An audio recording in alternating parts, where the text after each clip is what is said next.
El poder es poder. El conocimiento es poder. ¿Por qué mandan los que mandan? ¿Cómo se consigue el poder de dirigir a las personas? A lo largo de la historia del pensamiento, la naturaleza del poder y su obtención han sido el tema que ha obsesionado a algunas de las mentes más brillantes de la historia de la filosofía y de la teoría política.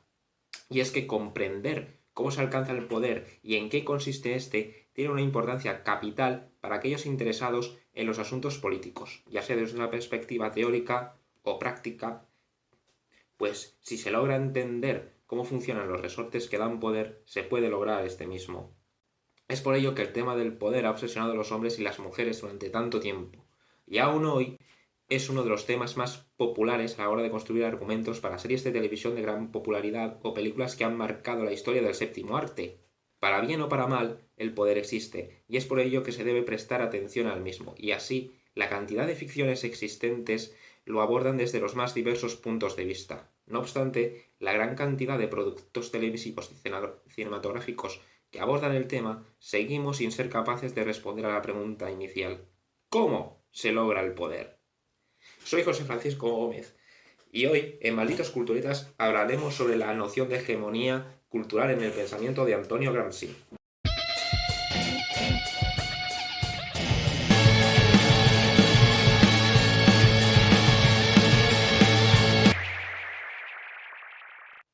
Antonio Gramsci ha pasado de ser un completo desconocido a ser uno de los intelectuales más citados en España y en Europa.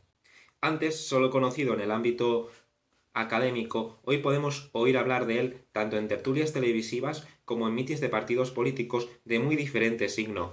Y es que el concepto gramsciano de hegemonía, paradójicamente, se ha vuelto él mismo hegemónico. Sin embargo, ¿quién fue realmente Antonio Gramsci y en qué consiste el concepto de hegemonía del que tanto se habla hoy? Gramsci nació en la isla de Cerdeña en el año 1891 y murió en Roma en 1931 después de pasar por la cárcel de Turi, donde fue condenado por la justicia de la Italia fascista debido a sus ideas. Gramsci fue un destacado líder político, uno de los miembros fundadores del Partido Comunista Italiano, en el que llegó a ocupar el cargo de secretario general. Pero además de ser un destacado activista político, el camarada Antonio dedicó gran parte de su corta vida a pensar sobre la política y el poder, tratando de encontrar la respuesta a uno de los problemas fundamentales de la teoría política del momento: ¿cómo era posible la revolución comunista en la Europa occidental?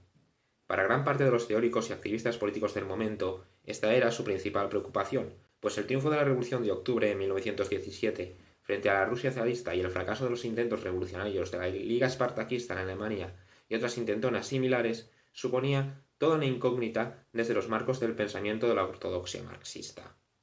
Y es que según las nociones de Karl Marx, la revolución proletaria en un país solo se haría cuando se alcanzaran unos determinados umbrales de desarrollo industrial, pues tal cosa crearía un enorme ejército de obreros que, dándose cuenta de su precaria situación vital, tomarían conciencia de clase, convirtiéndose en proletarios y destruirían mediante el alzamiento revolucionario el poder capitalista.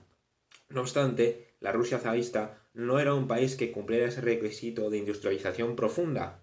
Mucho más industrializada estaba Inglaterra y, sin embargo, en Rusia había tenido lugar una revolución victoriosa, mientras que en la cuna del capitalismo el sistema liberal burgués gozaba de muy buena salud.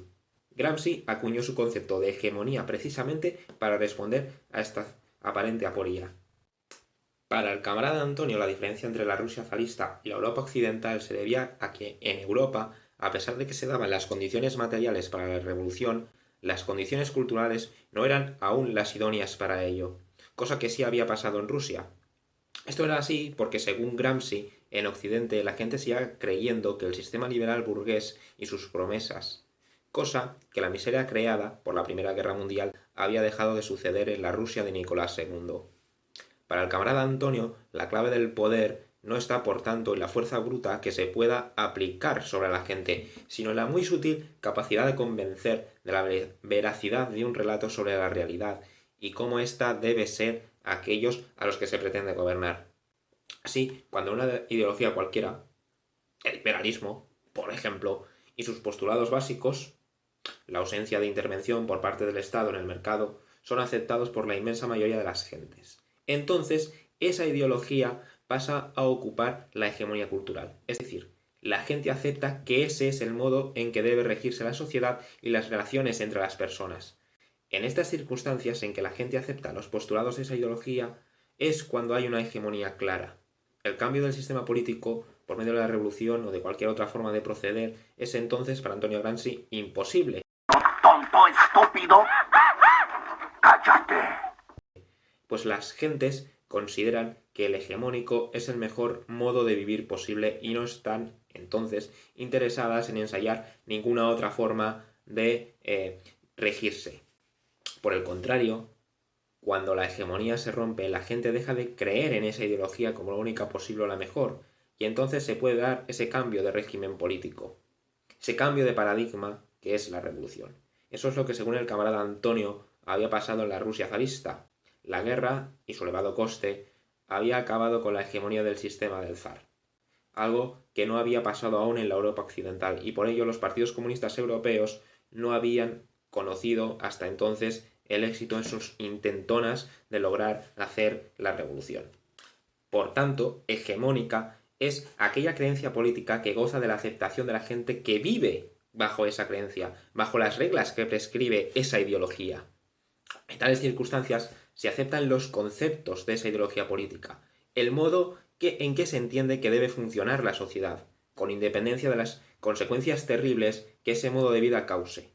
La mayoría de la ciudadanía respaldará esa ideología y los grupos de poder a los que aupa, porque esa mayoría social se siente representada. Una ideología es hegemónica cuando es capaz de hacer que la gente la acepte, y es aceptada cuando logra satisfacer las promesas que ella hace. El liberalismo burgués no caía en Europa porque el desarrollo capitalista avanzado permitía satisfacer las necesidades vitales de una gran parte de la población, aunque dejara en la miseria a una pequeña cantidad de ciudadanos y ciudadanas. Solo cuando esa ideología deja de satisfacer las exigencias de la mayoría de la ciudadanía, deja de ser hegemónica, y en consecuencia se pueden ensayar otras vías, otros caminos.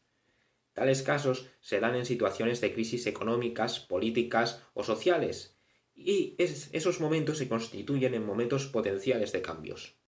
Mientras eso no ocurre, la hegemonía forma un bloque histórico, una élite política, intelectual y social que ostenta el poder gracias a la capacidad del sistema político de contentar a la mayoría social. Pero ese bloque histórico puede caer si no logra convencer a las gentes de que todo funciona bien, según lo previsto. El bloque histórico, los que mandan, necesitan hacer saber a las gentes sobre las que gobiernan que el modelo funciona, y así se constituye la tarea del llamado intelectual orgánico. Intelectual orgánico es el nombre que da Gramsci a todo el conjunto de gente que desde los medios culturales, como el cine, la radio, la televisión o los periódicos y novelas, se dedican a ensalzar las virtudes de la ideología política en un momento concreto que ocupa la hegemonía. Es decir, son intelectuales orgánicos los propagandistas de un régimen político concreto, intelectuales al servicio del poder, que con independencia de los males que el mismo cause, algunas personas loan las virtudes de la ideología dominante para la mayoría de la población. El objetivo del intelectual orgánico es establecer y mantener la hegemonía de la ideología de la que él es adepto, bien sea porque cree de corazón que es la mejor, o bien porque forme parte de ese bloque histórico que dirige el cotarro, aunque ambas cosas no sean incompatibles entre sí. Así pues, el intelectual orgánico es una pieza fundamental del entramado del poder, pues es él quien lo funda y mantiene a través de su trabajo. Así, para el camarada Antonio, el poder necesita siempre de la pluma más que de la espada. No se puede mantener la hegemonía por la fuerza de las armas, pues tal cosa denota debilidad. Es mucho más efectivo convencer con argumentos sobre la bondad y conveniencia de una ideología mediante la propaganda directa e indirecta. Por ello, Gramsci fue un destacado activista político y un furibundo articulista mediático, dispuesto a batirse el cobre a través de las publicaciones en la prensa contra los enemigos de la clase trabajadora italiana. El objetivo del camarada Antonio en este punto era minar desde la industria cultural esa hegemonía que el capitalismo ostentaba en la Italia de su tiempo, con el fin de hacer viable una revolución que habría sido imposible de otra forma. ¡Pero qué imbécil! Así pues, Podemos decir que para Gramsci los que mandan lo hacen porque son capaces de convencer a los demás de que eso es lo mejor para ellos, de que sus ideas sobre cómo debe ser la sociedad son las que mejor les van a hacer vivir a los que no ostentan el poder, y logran hacer eso mediante la propaganda de sus ideas a través de los medios culturales, del cine, de la radio, de la televisión, etc. Los productos de la industria cultural, como son las películas y las series, nos dan siempre una visión particular de la realidad con el fin de justificar o rechazar una ideología. Por tanto, y en conclusión, lo que debemos aprender del camarada Antonio es que ninguna producción cultural es inocente. Todas van a tratar de convencernos de algo, y por ello debemos estar en guardia cuando vamos al cine a ver una película o vemos una serie en la televisión o en internet. Incluso cuando leemos una novela o un artículo de periódico, porque debajo de la trama, debajo de los efectos especiales y las palabras, siempre hay una intencionalidad.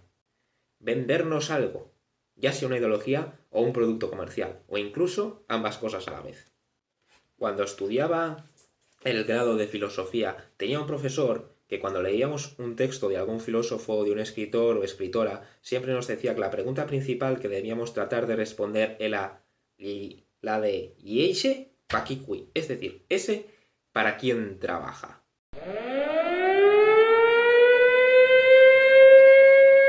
La increíble sensación de venirse arriba.